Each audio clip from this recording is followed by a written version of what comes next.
Alright, so this is the shaft for the fuel pump motor. Looks like it's been chewed up, so the material is not hard enough. Selected a new material around 35 on the Rockwell. Should be significantly harder, so the bearings won't chew it up, is the idea. So I went ahead and machined up that, me and Michael, and we're going to throw it in the pump and see what happens. It's a $1.5 million part. Precision is required. Don't mess it up.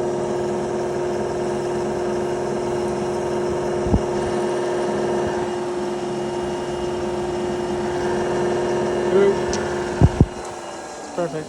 We lost 1.5 mil. What's up, everybody? It's me trying to fix this fuel pump. To be honest, I'm not feeling so froggy about it. I made a new shaft. You can see that I made the shaft. I'm gonna test it. I'm really hoping it's gonna work, but I'm not holding my breath because several reasons. But so it's probably gonna pump out a bunch of yuckies if it starts pumping. Put it on the right pin. Alright, it should start pumping. Nothing. Great. I don't see anything. I messed something up.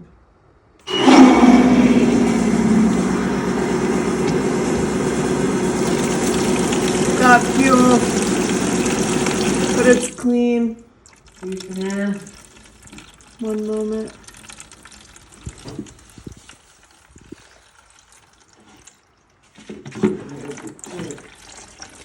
Oh, I don't want that spilling everywhere. The pump sounds much more better.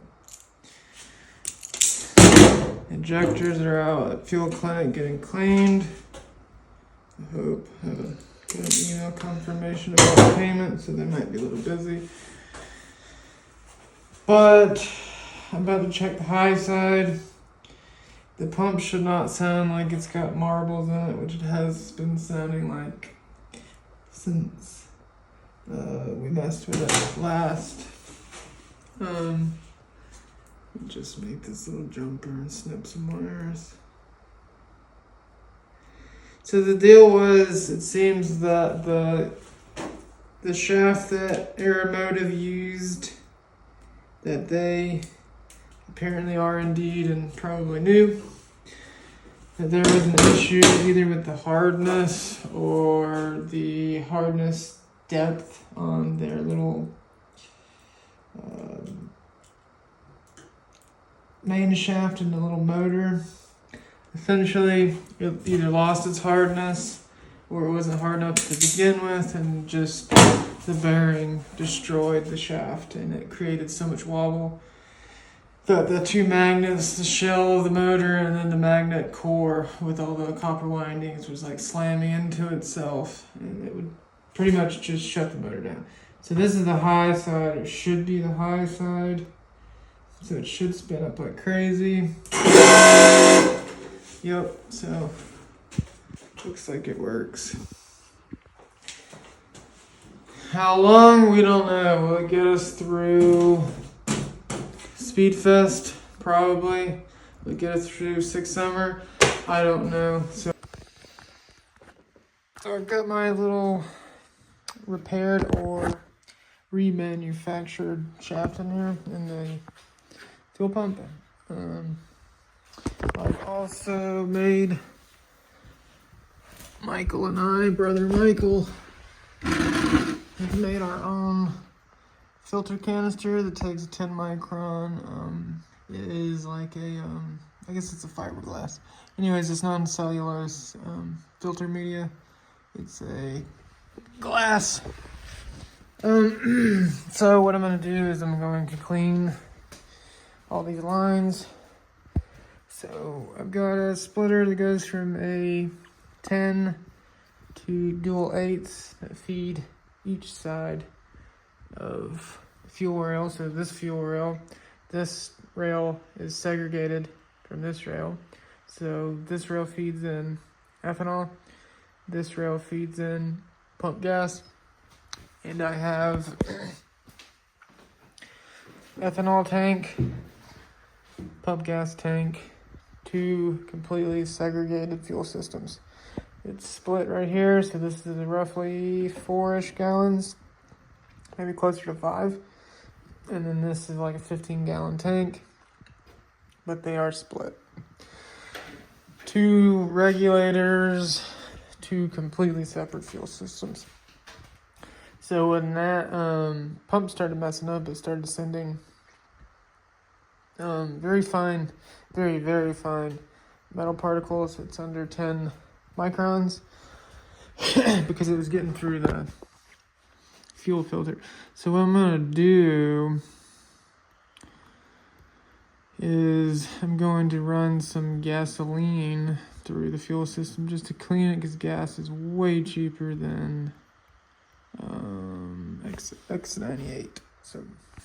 So the only thing I do have to do is I have to unplug. So this wire goes to my regular Walbro 450 that's in the pump gas tank, and then swap it to this connector that runs the Aeromotive brushless deal. I think this pulls maximum of, it's quite a lot, like 60 or 70 amps. It's pretty high. Yeah. That's why I have a high output relay. So you've got 2 main feeds that I go into one line to give main power to this, and then the second right here, that is the high side. So that's triggered from one of these inputs, the ECU. Once it hits, I think 0 pounds of boost, or starts making any boost, then it switches to the high side, which turns the pump on full power. So, yep. All right. So now all I have to do is hit the key here, and it will pump the low side.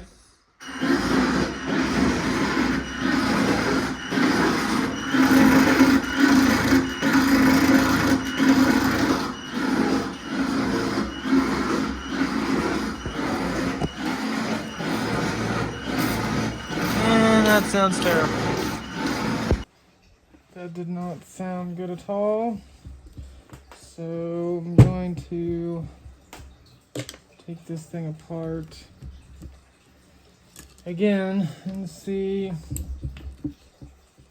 I believe I know what's going on.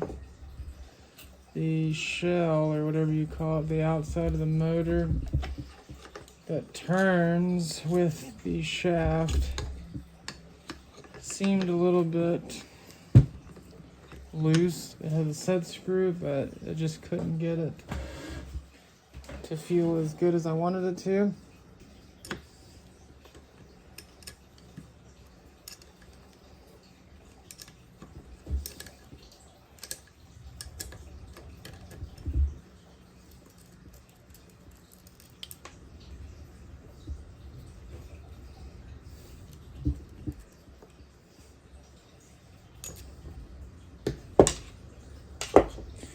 So then all you have is 2 flatheads right here. They have O-rings on them, and they seal this top hat to the body.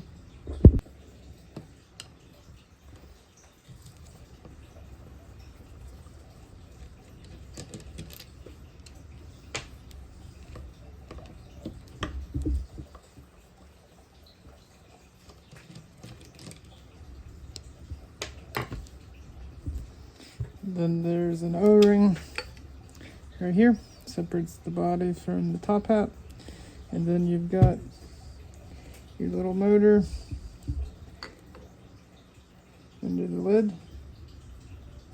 Once you're at this point, it's pretty easy to get this motor out. Just unscrew these 2 Allen bolts that are pretty long. They go into the gear drive box.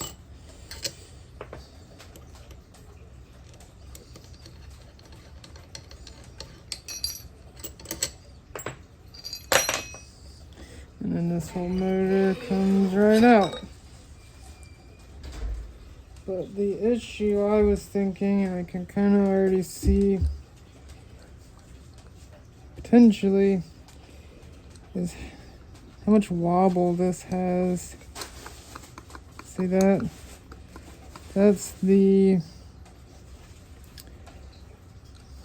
part where it actually connects to the shaft itself, this shell. So every time it comes around, it shifts locations. And I think that's the noise that we're hearing. So I think what I will do is get another set screw to go in on this side. And I think I can get rid of that wobble, and that'll center up this shell because the magnet on this is pretty powerful, so it's wanting to walk it back and forth. When it does that, it's probably getting very close to touching down. You've got the copper windings and you've got the magnets on the outside. So I'm thinking as it's turning, and I can feel it kind of, right there, I can feel this shell just kind of snap into place because you're walking that slop out of there. So on the high speed, it seems like it works fine, but on the low speed, when you hear that, you might be able to see it where you're turning it.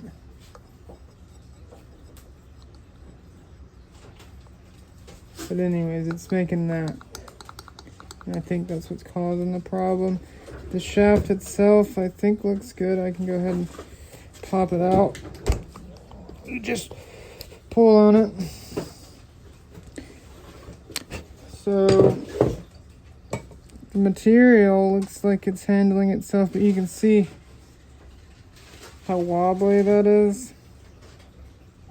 That's probably my fault because I didn't realize this needs to squeeze that, and you can see that set screw is not doing its job.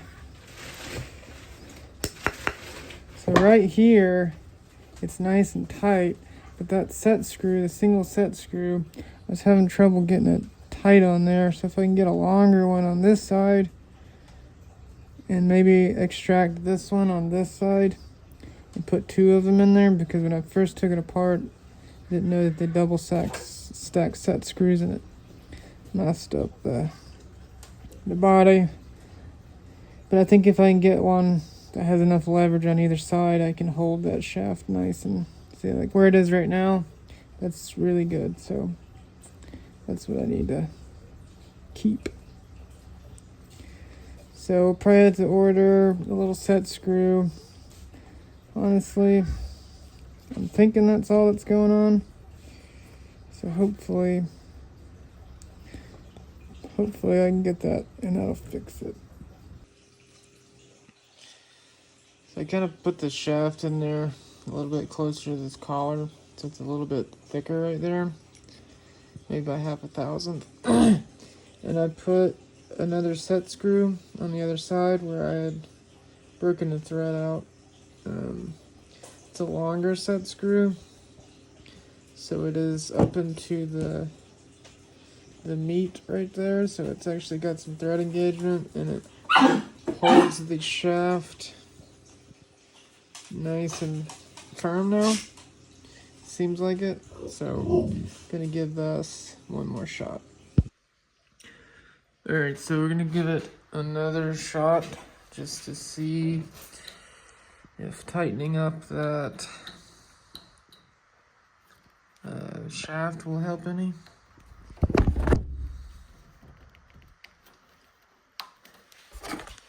So I'm just gonna go into the output tester and give it a shot. So bender fixed. So I'm just gonna turn it on and see what it sounds like.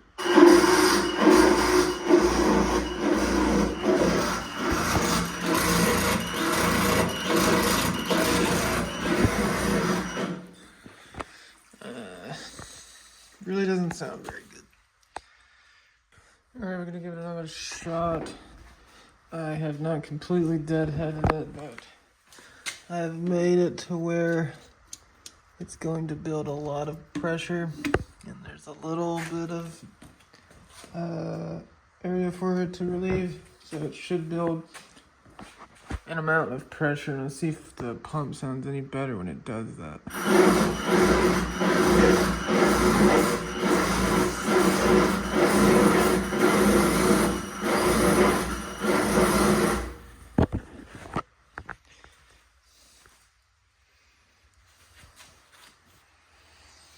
Can't say that it sounds much better, but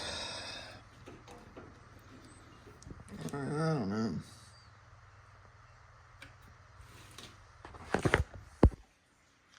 So what I noticed was this shaft was wobbling in the shell. One of the reasons was because the set screw in here was not going far enough in to touch. There's a little flat on the shaft, so the shaft was wiggling a little bit, and I think it was turning in there too because it wasn't able to index. But I've actually got the set screw, not this one, the other one. This set screw is set on the flat, so this shaft cannot turn now. And also there's a little bit of slop, so I actually put some JB weld on the shaft and made sure that it was nice and firm. I don't know how long that'll last. Aside from getting a new shell, that's about all I can do. So I'm gonna throw it together. If it works, I think we should be good. If it doesn't, I don't know if we'll make this race or what, because we'll see. It's like $2,500 to get. I wouldn't buy the same pump again because I need more fuel anyways. So I would go with a mechanical, and it's about $2,500-ish probably to get everything. It's about $2,000 for the pump, and then I still need plumbing and all that. So try and throw this thing together one more time, see what it does. Alright, we're gonna give this another shot, see what happens here. Oops, wrong one. Plug this back in again.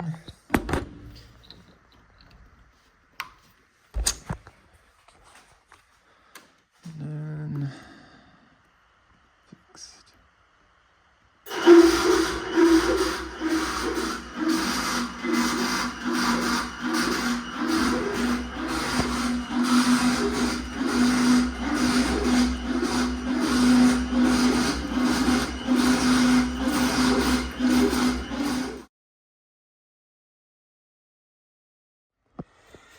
Got the injectors back from Fuel Injector Clinic. They said everything looked good. They just did a light clean. So I'm getting the fuel injectors all set up and the rail ready to put back on. Okie dokie. Got everything back together. The only thing I have to do is on this side,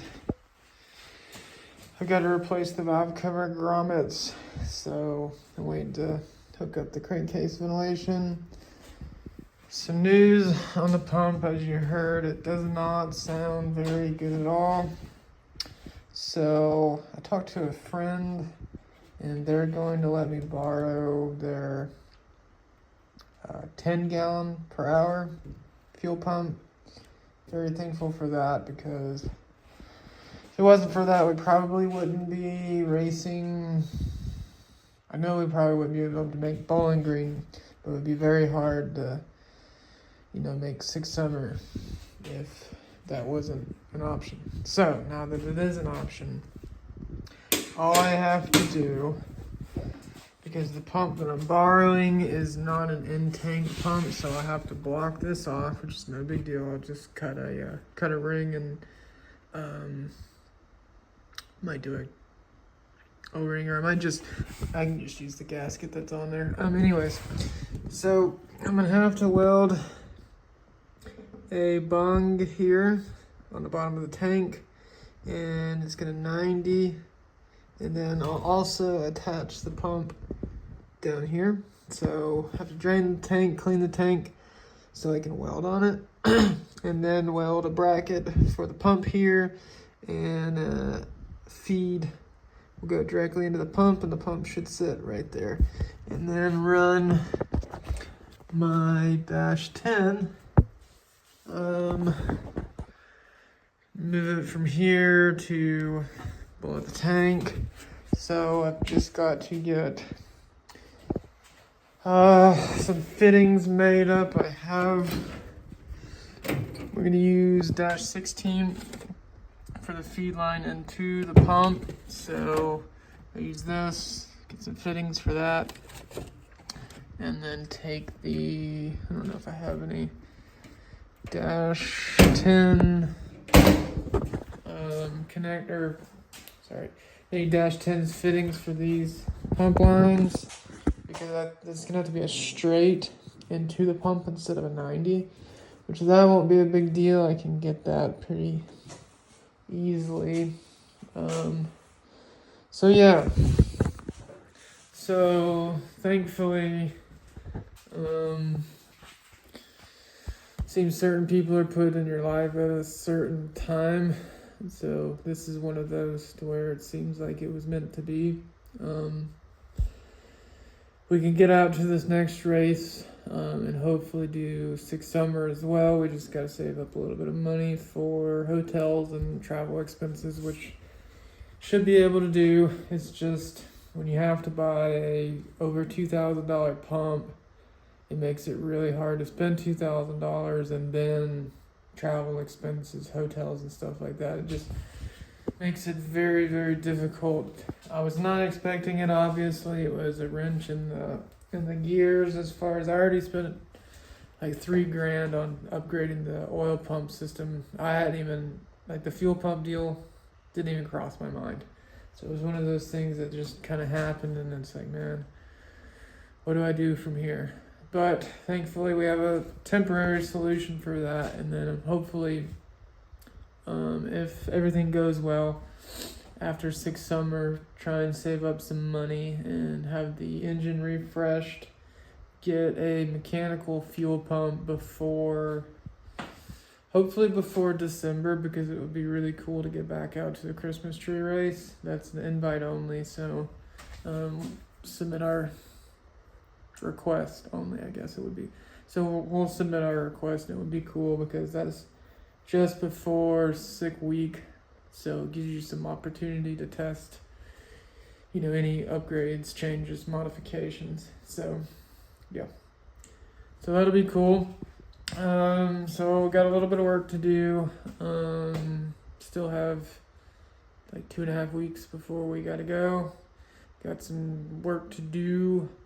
Work for the company too, as far as just paying the bills works. Got some work next week, so that'll be good. And then just get the pump and everything installed. Probably do a nice spool check, just make sure everything's going good. Injectors are cleaned. They are in there. Cleaned out the fuel lines. Cleaned out the fuel lines with the gasoline. So everything should be good once I get the pump swapped out. We'll see how it goes, but I'm pretty hopeful. Anyways, that's all I got. See you guys.